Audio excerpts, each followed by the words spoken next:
My name is Dr. Tushar Mehta. I'm from Canada, and I did my residency there in family medicine. I've also practiced addictions medicine, and I've mostly practiced emergency medicine, or what you call A&E in some countries. I have an interest in international health, and I do work in India and a few other places. And on top of that, I have a strong interest in plant-based diet and health. So when I say plant-based diet and health, you can also say vegan diet and health. And I'm here on behalf of Hina Modi and plantshift.com.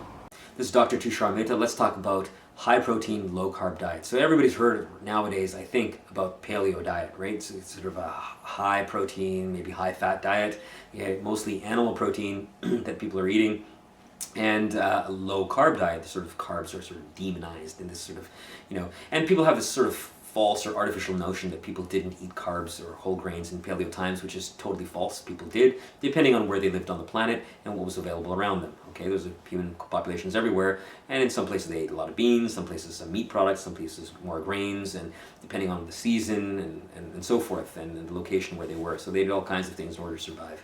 All right, but specifically nowadays, when people are well nourished, there's been a variety of high protein, low carb diets. There's been the Atkins diet, the South Beach diet, the Zone diet, and most recently the paleo diet. The paleo diet is a lot of genius in the marketing there because it's sort of this manly, sounds natural and everything like that, even though it has no basis in any kind of research in terms of anthropological research on diets. But it's become very popular. And certainly people on high protein, low carb diets, okay, do lose some weight because you're eliminating carbs. Carbs have a certain amount of calories, and if you eliminate that entire food group, people do lose some weight, okay? So there seems to be some kind of benefits there, and sometimes people's blood sugars improve a little bit too, because if they have diabetes. But what does the research show? So a great article here, low carbohydrate diets and all-cause and cause-specific mortality, 2 cohort studies in the Annals of Internal Medicine in 2010. Big study with 85,000 women and 45,000 men. So powerful numbers. People aged 39 to 59 years followed. The women were followed for 26 years and the men for 20 years. So it's a massive study of large population followed for a long time. And they found that the people having a low carb, high protein diet full of animal proteins had 28% death from cancer and a 14% higher death from cardiovascular disease during the duration of the studies. That's an amazing increase in mortality. However, this is compared to the standard diet, so they had more mortality compared to somebody having a standard diet, like a standard sort of American diet. However, if they had this sort of paleo or high protein, low carb diet, but they got their protein from plant sources, then they had a 20% lower all-cause mortality. Okay, so that's a significant improvement compared to the standard diet if the high protein was from plant sources.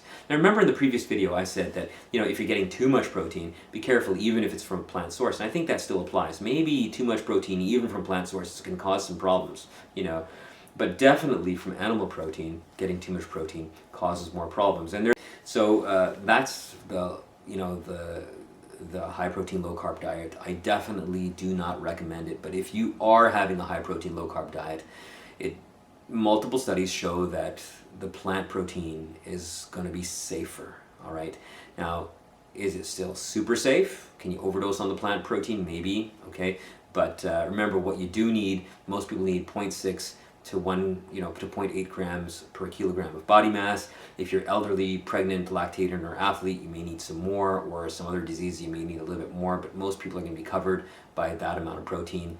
Easy to get from plant sources. And if you are an athlete, bodybuilder, check out some of these people like veganbadass.com. Look at Patrick Baboumian, one of the strongest men in the world who's completely vegan. Look at the current Mr. Universe. I forgot his name. I think he's from the UK, but he's vegan.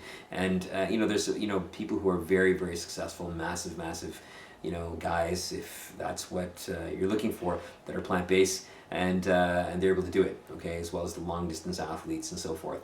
So it works.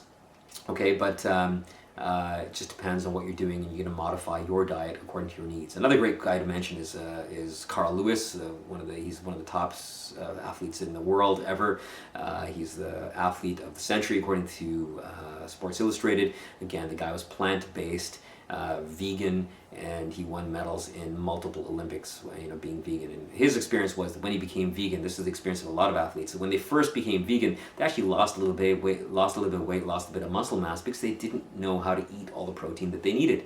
But once they learned that, and they adapted their protein sources, they got plenty of protein, and they excelled as athletes. Okay, Venus Williams is another one who's vegan right now, doing great, gold medals, Wimbledon, all that stuff. Okay, and her sister Serena Williams too. Again, just more examples of such athletes. So that's the way to do it. And remember, one of the great resources that you also have are some of these vegan protein powders. Now, people eat a lot of soy. I drink like 3 glasses of soy milk per day. I might have some transition foods with soy in them. So if I'm having the protein powder, I get a protein powder that's non-soy. And that's, you get with yellow pea and rice protein and some of these other things, so that you can sort of mix up your proteins and you're not having the same thing all the time. I don't want people to have soy all the time, 3 to 4 servings a day seem to prevent certain types of cancer, as we mentioned. But, aside from that, make sure you have a variety of other stuff too. Thanks for watching. So the references for every single video that I have are going to be downloadable from the description box, where you can click and download the entire set of references, and then just scroll down to the relevant references. If it's a video on diabetes or cancer or something like that, scroll down to the relevant section and take a look at the references that I'm speaking about. In my videos, I'll generally discuss one reference, but it's going to take too long to discuss 10 references and you'll be bored out of your mind. So I'll discuss one, and then you can go into the reference list and look at more references that are talking about the same topic. And it's important not just to have one reference, but to have multiple references that discuss a topic, because then you're seeing that different studies are being done in different places by different people, and they're getting similar results that are reinforcing each other. Okay, so that's another good thing to look at.